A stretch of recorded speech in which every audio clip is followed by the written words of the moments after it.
Chocolate, from sacred currency to guilty pleasure. In the Aztec Empire, you could buy a rabbit for 10 cocoa beans. A slave cost 100. That wasn't metaphor. That was the exchange rate. Chocolate wasn't a treat you unwrapped on a bad day. It was money. It was sacred. It moved armies and funded empires. And when the Spanish first tasted it, they thought it was revolting. Then someone added sugar, and within a century, chocolate had conquered every court in Europe.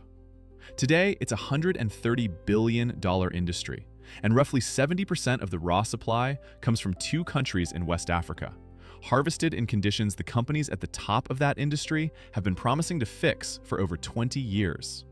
That promise, by the way, was due in 2005. I'm your host, and this is Object Origins, where we trace everyday objects back to the moment someone first decided they mattered.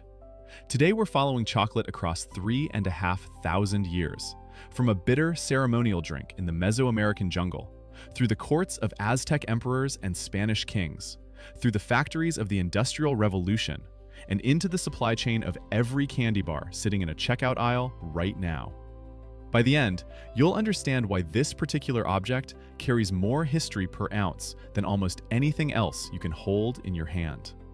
And the last part of that history is the part the packaging doesn't mention. The story starts around 1500 BC in the lowland river valleys of what is now southern Mexico. The Olmecs, one of Mesoamerica's earliest complex civilizations, were doing something that no other culture had done before: deliberately cultivating the cacao tree. Wild cacao had been around for thousands of years, but cultivating it, selecting it, understanding what you could extract from those strange football-shaped pods, that was a different step entirely. Chemical traces of cacao compounds have been found in Olmec vessels dating back to this period, which tells us the relationship between this culture and this plant was already sophisticated, already intentional. We don't know exactly what they were making, but the fact that the Maya, who came after them and absorbed much of their culture, treated chocolate as deeply ceremonial, suggests the Olmecs didn't stumble onto this casually. They built something. The Maya inherited it. For the Maya, cacao wasn't a food category. It was a theological one. Cacao trees appear in Maya creation mythology. The gods, in some versions of the story, were made from cacao. The drink prepared from the beans was called chocolatl, a word that roughly translates to bitter water, and it was nothing like what you'd recognize today. It was dark, frothy, unsweetened. Fermented cacao paste mixed with water, chili peppers, sometimes cornmeal or vanilla, poured back and forth between vessels from a height to build foam. That foam was considered the most prized part. This was served at weddings, funerals, and religious ceremonies. It marked transitions. It was offered to the gods and consumed by priests. Maya texts describe cacao as a gift from the divine, not in a vague, decorative sense, but in a cosmologically specific one. The drink connected the living to something larger.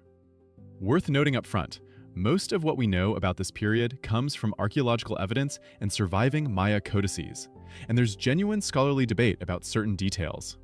What's not debated is the ceremonial centrality of cacao in Maya culture.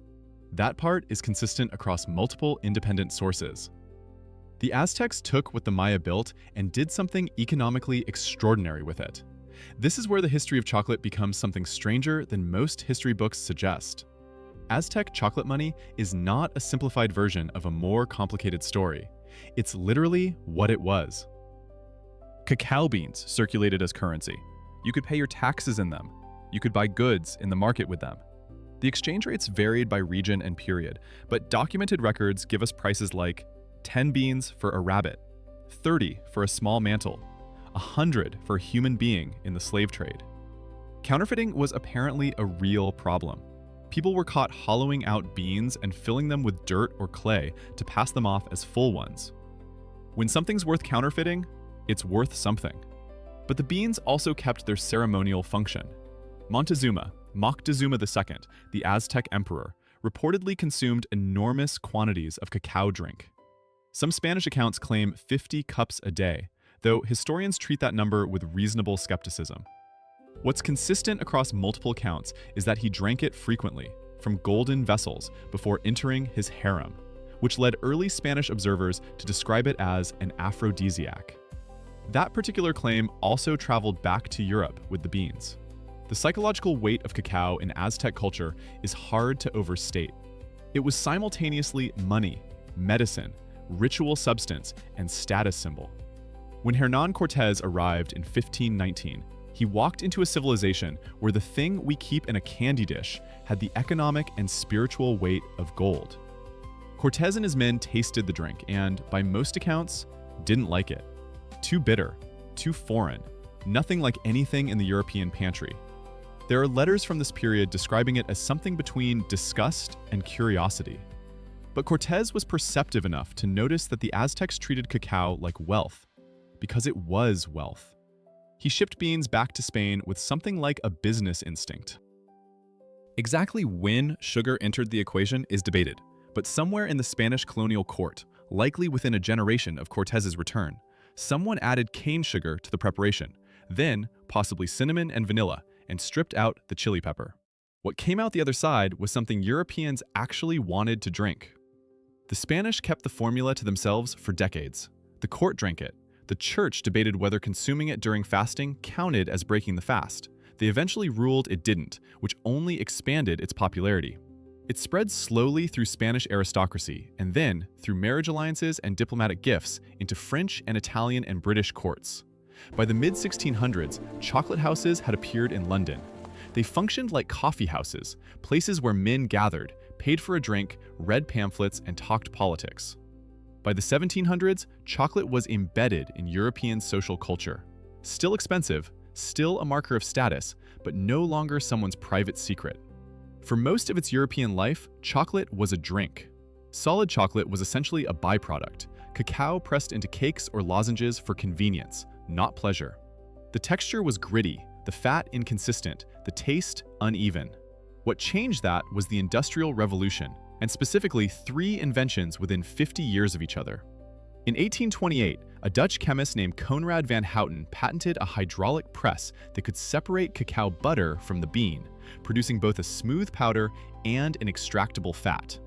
This made chocolate cheaper, more consistent, and far easier to mass produce. Van Houten's press is the reason cocoa powder exists as a distinct product. It's also the reason the chocolate industry could scale at all. Then, in 1879, Rudolf Lindt, working in Switzerland, invented conching. The process involves mixing and aerating chocolate at length, sometimes for days. What it produces is the smooth, melt-in-your-mouth texture that most people now consider non-negotiable. Before conching, even the best chocolate had a grainy, crumbly texture. After it, chocolate became what we mean when we say chocolate. Cadbury, Nestle, Hershey, these companies grew in the decades around these inventions. They weren't just selling a product, they were engineering a craving. Hershey in particular understood that if you could make chocolate cheap enough, it stopped being a luxury and became a habit. By the early 20th century, that's exactly what it was, a mass market habit consumed by hundreds of millions of people. Here's where the history of chocolate develops a different kind of texture. Cacao trees grow in a narrow band around the equator, roughly 20 degrees north and south. The largest producing regions today are Côte d'Ivoire and Ghana, which together account for around 70% of the world's cocoa supply. That concentration isn't accidental. It's the result of decades of colonial agricultural policy, followed by economic structures that kept prices low and farmers dependent. The farmers who grow the cacao at the base of this $130 billion industry earn, on average, somewhere between 30 cents and $1 per day. The math of that gap between what the raw material earns and what the finished product generates is one of the starkest in any global commodity market. Child labor in the cocoa supply chain is documented, not alleged. A study commissioned by the U.S. Department of Labor estimated that roughly 1.56 million children were working in cocoa farming in West Africa, the majority in Côte d'Ivoire and Ghana. The work involves machetes, pesticides, heavy loads, and in some cases, documented trafficking of children from neighboring countries. These aren't edge cases in the system. Research suggests they are the system.